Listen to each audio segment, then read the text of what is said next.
Hello and welcome back or welcome to the channel. I'm Loudguns and in today's vid we're going to be heading over to Pyro to tackle the supply or die missions by mining the required commodities. I've been loving supply or die since it's a great way to stack up some fat piles of space cash, but it's also, more importantly to my mind, a great reason to get stuck into a variety of loops and it really rewards group play. With that in mind, I'm going to first look at how I'd approach this all solo. I'm also going to throw a section in there showing how it can be made so much better by playing as part of a bigger group. So if that sounds good to you, grab a cup of tea while I roll the intro, then let's get into it.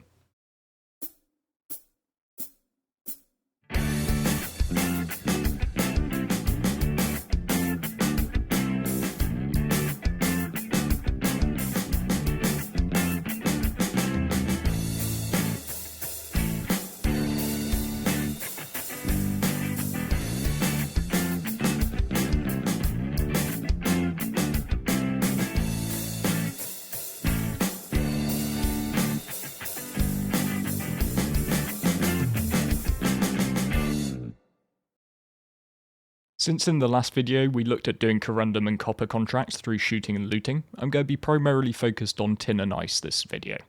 Although you could of course also head out to look for corundum and copper in your moles and your prospectors.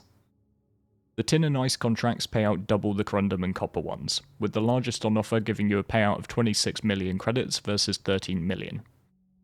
They also require a little bit less cargo, which is a bonus. But you are going to have to take a bit more risk to get your hands on that extra reward. Copper and corundum are both common spawns across the safer Stanton system, but for ice and tin you're going to need to head to Pyro to do your mining, and you'll also have to head to the riskier side of the jump gate for the hand-in anyway. Assuming that doesn't put you off, we're going to look at some ways to at least limit the risk we're taking as we step up to the riskier challenge. A quick aside though before we get stuck into it, if you've only been getting your Pyro information through either Spectrum or some videos, you might be forgiven for thinking the whole system is a non-stop murder hobo heaven, where anyone daring to fly a ship without 1,000 guns on it will instantly be blown to smithereens. During the making of this video and just general sessions with my mates, I've been in and out of Pyro stations on mining runs and cargo runs a load of times. I've been attacked by a player exactly once. So don't let some of the hyperbole scare you away. Before we head into Pyro though, it's a good idea to kit our mining ships out in Stanton, since while Pyro's got a great collection of rocks, its supply of mining lasers, gadgets and modules does kinda suck. Since I want this guide to help as many folks as possible, I'm going to go through builds for both the solo focused MISC Prospector and the larger multi-crew focused but still soloable Argo Mole. One thing which I wouldn't worry too much about is your components. Get the best ones that you can get. If that means that you're able to get your hands on things like an XL1, it will definitely help you. But it's not so essential, and the stock loadouts for things like quantum drives on these ships are perfectly workable.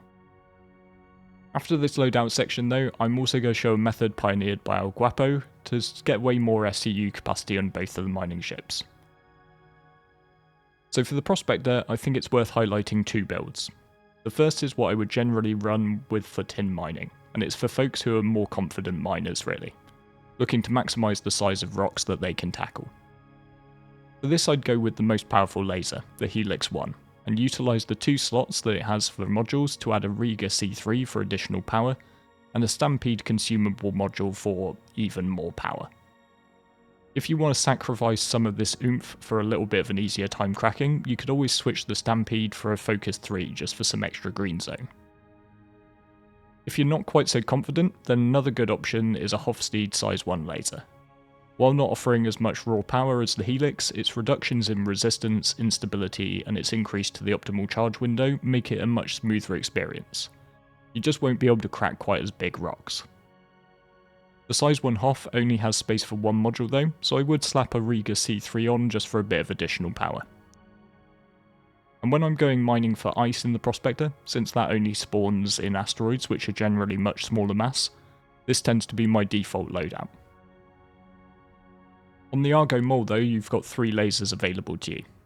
Now how you place yours is entirely up to you, experiment and find what works best. I'll tend to have my number 2 laser, the right hand one, set up as a big rock cracker. So this is a Helix 2, and it's got a Surge and a Stampede for even more power, and I run with a focus 3 to slightly offset the small green zone the helix incurs. For maximum power, you could switch that focus 3 out for a Riga C3, which would allow you to crack the very biggest rocks that you could possibly do solo, but generally I've found going to these lengths isn't necessary. There's usually something in a cluster that's a bit smaller that I can manage. In my number 1 laser, the nose laser that's closest to the pilot seat, I'll take a Hofstede size 2, equipped with a Riga C3 and a focus 3. This is really good for cracking smaller rocks, and it's my main laser for doing the sub breaks and scooping up the goods. I find putting this one in the most convenient position works for me. Now if you're purely solo, you might want to use your third laser for a different option, something like an Impact 2 for ultra smooth secondary braking.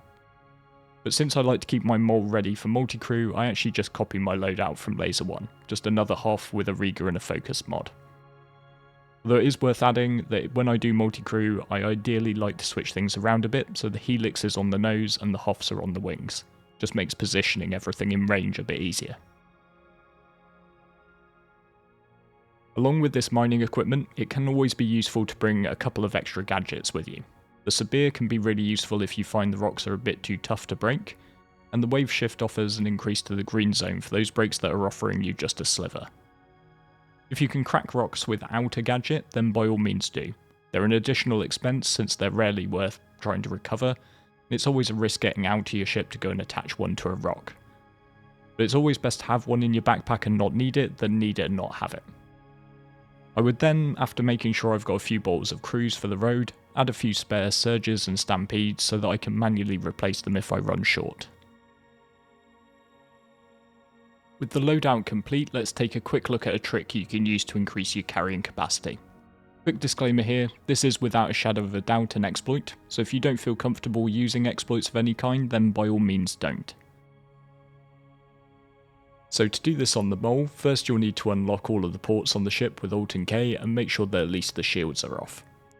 Then using your tractor beam, pull the mining bag off and set it to one side. And up underneath that you'll see 2 hockey pucks, deflated mining pods ready to be expanded when it gets that advertised feature.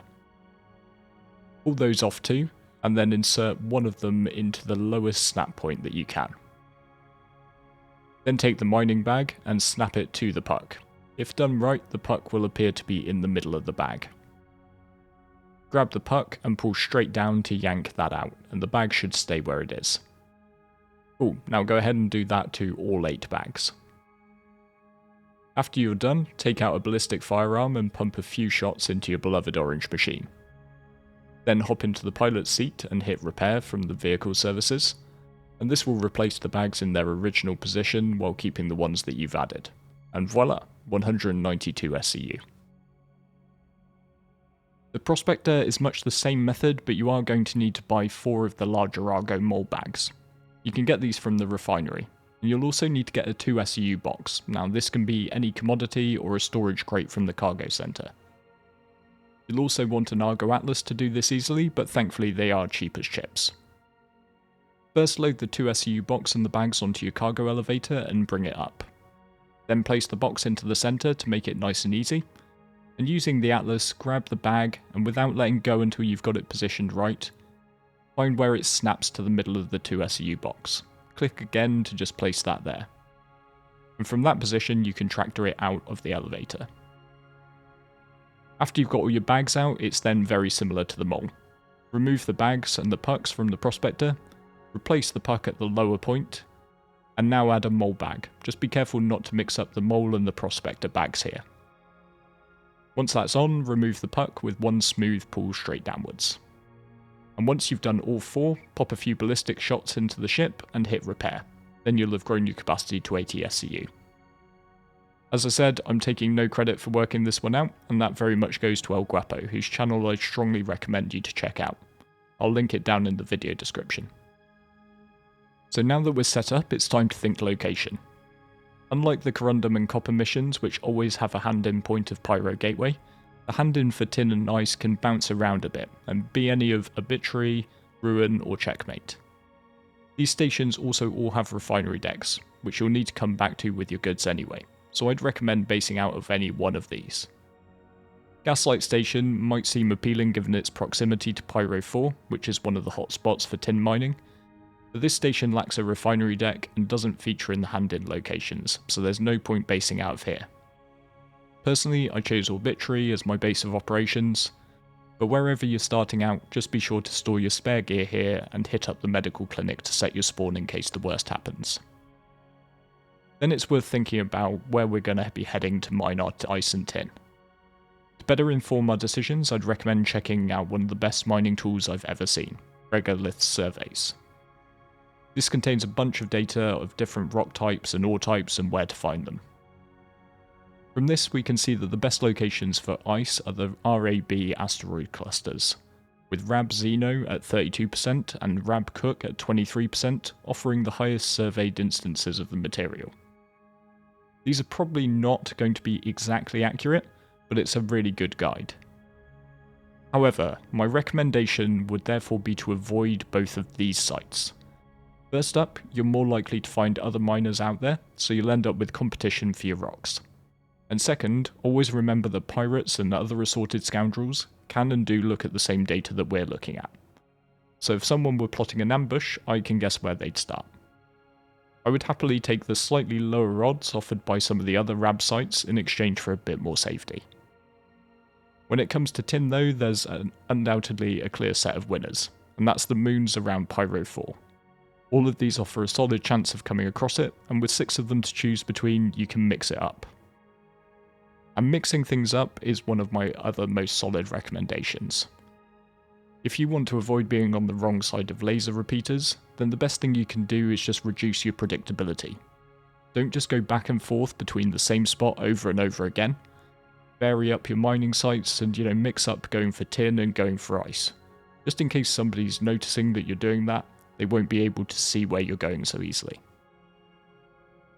So having established where we're heading, or better still the list of potential places we can search, let's head out first to find some ice.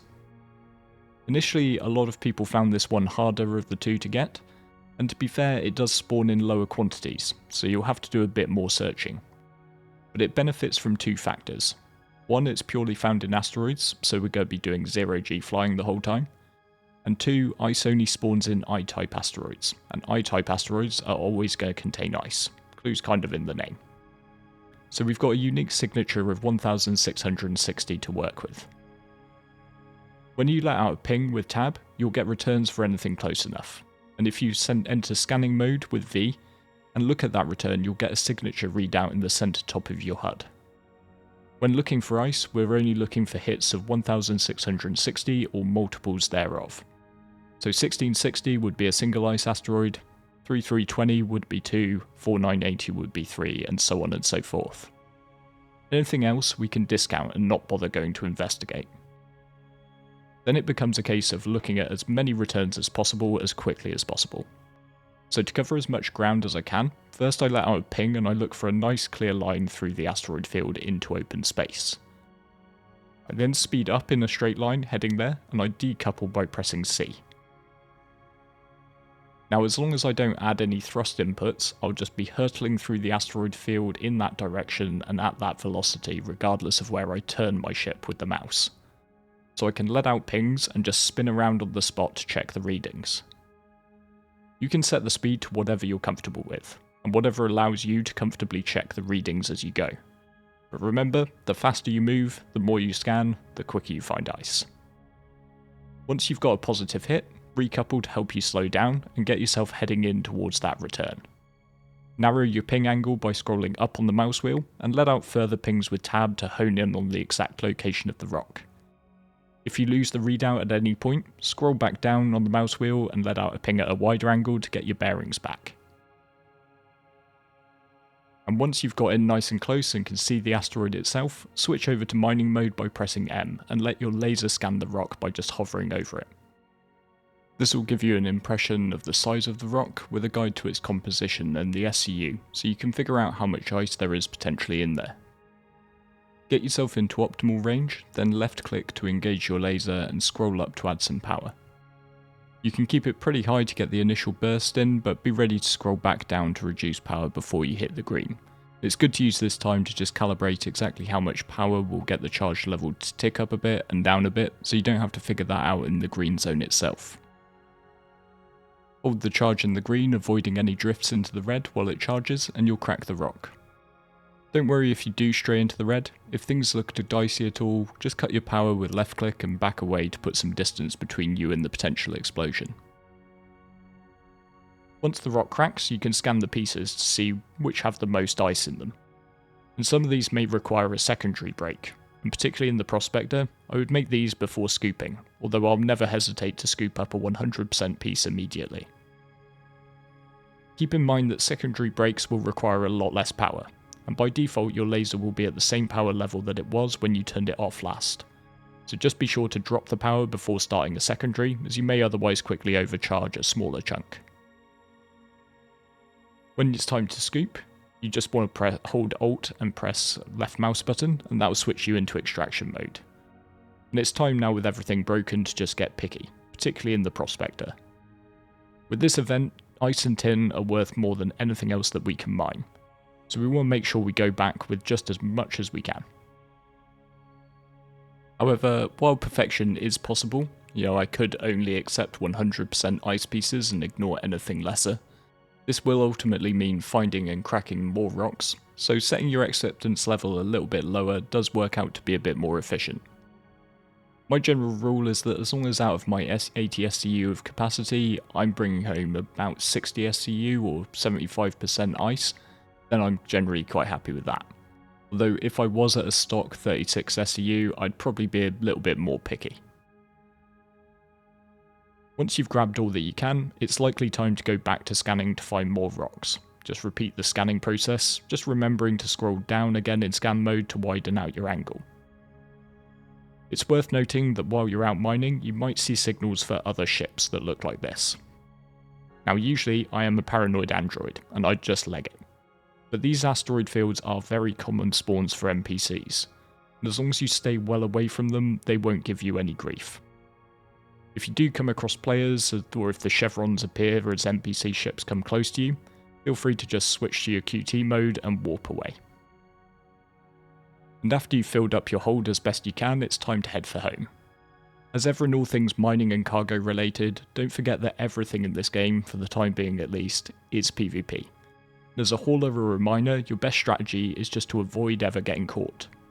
So don't ever plot a course straight back to the refinery, add a dogleg by jumping somewhere else entirely for 1,000,000 kilometers or so, then cut your jump drive and jump to the station. When you come into land, burn into range as fast as you can and get into the hangar. If you are left hanging around while you wait in a hangar queue, just switch to SEM to at least raise your shields up. Once you're inside the hangar, I find it best to refuel immediately. This seems to work around a random 0% QT fuel bug. Then hop out and just store your ship. From the elevator in your hangar, you can head straight to the refinery, super convenient versus the refineries in Stanton. And then log your job, selecting your ship from the bottom left and checking the mats that you want to refine. As I've gone on these, I've tended to refine higher value mats like Bexolite, Taranite, Gold and Rhyolite. It's just a bit of a cash kicker, but of course it does mean you add time and a bit of money to the refinery job. Select your refining process. I tend to use Dinix solventation as it's the cheapest of the highest yield options, and I want as much of my load to survive as possible. However, Dinix does take a long time to refine. So if you're getting into the later stages of this event, you might want to go with Ferrin Exchange just to speed things up a wee bit. For tin, we're heading to the surface of the moon Adir in the Mole. This is the same location I'd come in the Prospector or to one of the other moons around Pyro for. I just feel that solo mining in the Mole is a bit trickier, so I wanted to use it for this example. For tin, we can't use the same sort of signature trick, as it will spawn in a number of different rock types. However, planetary deposits will spawn in larger clusters, and on the surfaces of Pyro 4's moons, it's very common, so it shouldn't take too long to find. Let out pings with tab, and look for returns as you fly over the surface. One thing that can confuse a bit is gem readings. Ignore ones that only appear about 5 kilometers out, and focus on returns that appear at 7 kilometers or more away. And when you do get a return, focus in on it, narrow your scan angle with mouse wheel, and ping again with tab. If you get clustered returns like this, then you're onto a good thing. But if the individual rock dots were practically on top of each other, it's likely you've just been fooled by gem nodes. Head on in and switch over to mining mode as you get close. Thankfully nowadays in the mole we have mining mode from the pilot's share, so no more having to rely on the dodgy scanning mode to see what's in the rocks. Hover over a rock until you get the composition readout. Now since tin is a base metal, and all of the rocks in a cluster will always share the same base, if you get something like corundum, aluminium, titanium, etc. in the first rock that you scan, just move straight on and scan for something else. There's no need to scan all of the rocks in the cluster hoping for a different result because you won't get one. But if you do get tin, then you've got tin in all of the rocks there. Once you've found a cluster of tin, I like to take the time to scan each rock. There will likely be one or two that are out of reach for a solo mole operator, but there are usually some really good ones in the mix. I like the look of this one here since it's only got tin and inert mats in it, which will actually make it pretty low mass for a relatively high SCU. So here we've got nearly 200 SCU in total with 62.65% tin, meaning we could get a max of 124 SCU from this one stone. Its mass of 25k isn't actually too big, but I'm still going to be using my big rock cracking helix to get the first split. Positioning the mole right is something that will take a bit of practice solo. I know I'm using my right hand laser, so I come side onto it, and as the laser will extend, I add a little yaw to the left to bring the body of my ship out of the way. To make sure I have extra power to my lasers and shields, I tend to switch to SCM mode before I start cracking. Get down to the laser, hop in and turn it on. I can see here I'm comfortably in optimal range, so I'm going to start cracking. First I'll dial the laser up to 100%, I'm not getting any budge, so time to add the stampede and the surge. These are in my first and third slots, so they can be hotkeyed with Alt and 1 and Alt and 3. That's got the charge building. As the surge is shorter duration, it will run out first, so just activate the mods again as they fall off, and finesse it with your charge level. With that crack done, I'll reposition the ship and hop into my central laser. Since everything will be a lot smaller now, it's okay to be a little bit further away to get a better field of view. Much like with the asteroids, some of these parts will need a further crack, but the Hofstede is more than powerful enough for these bits. And its inherent bonus and the additional from the focus mod make it really nice and easy. For smaller rocks, there's no need to use the helix, and the Hof will manage the primary brake perfectly fine. Where you can do this, it makes perfect sense too, since it leads to less running back and forth and ship repositioning. But hopping in and out of seats is part and parcel of trying to solo a multi-crew ship. Now I admittedly did get a little overboard with this run, and I got a perfect 192 SCU of pure tin, which is amazing but probably not quite worth the time. I passed over some 95% pieces to get this perfection. Same as before though, when you're done and you're full, just head back home, remembering to add that dog leg in to keep the pirates guessing. Once your jobs are finished, you're going to need to be very careful about delivering them to your cargo ship. I made a short vid covering this last week, but there is an annoying bug going around that balks refinery orders if they're delivered to an auto-stored ship. So once you've got your cargo ship claimed at the station, go to your hangar and pull it out, and then from the terminal within your hangar store it again. Wait until all the lights have stopped and all trace of the ship has disappeared. Then head to the refinery and deliver your completed refinery work ordered to the ship. Unfortunately, this is the only way since you can't deliver to your station inventory. Then go back to your hangar and call the ship from the ASOP terminal in there. Don't call it from the ones in the entrance hall. If you've just spawned in, call a different ship in, store that, then call your one with the cargo out. If you do all of this like this, then your cargo boxes will be interactable, and you shouldn't have any issues. It's a total pain, but for now at least it's a reliable workaround to the bug.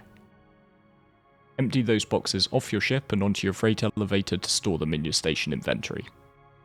And once you have enough tin and ice in your inventory to complete a mission, take it from the priority tab.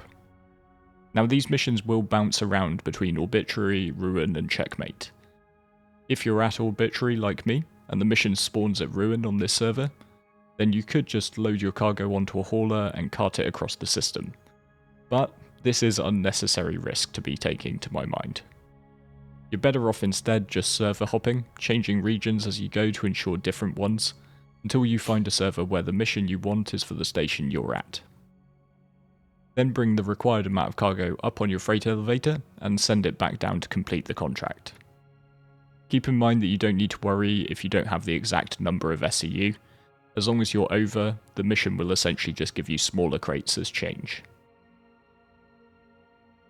Missions for tin and ice, like the ones for corundum and copper, come in 3 sizes: large, medium and small.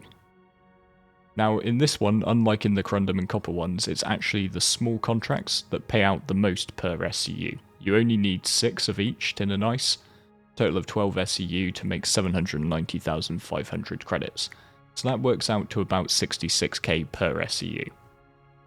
Up at medium, which requires a total 126 SEU, you're making about 50k per SEU, and in the large contracts at 456 SEU total, you make about 58k per SEU.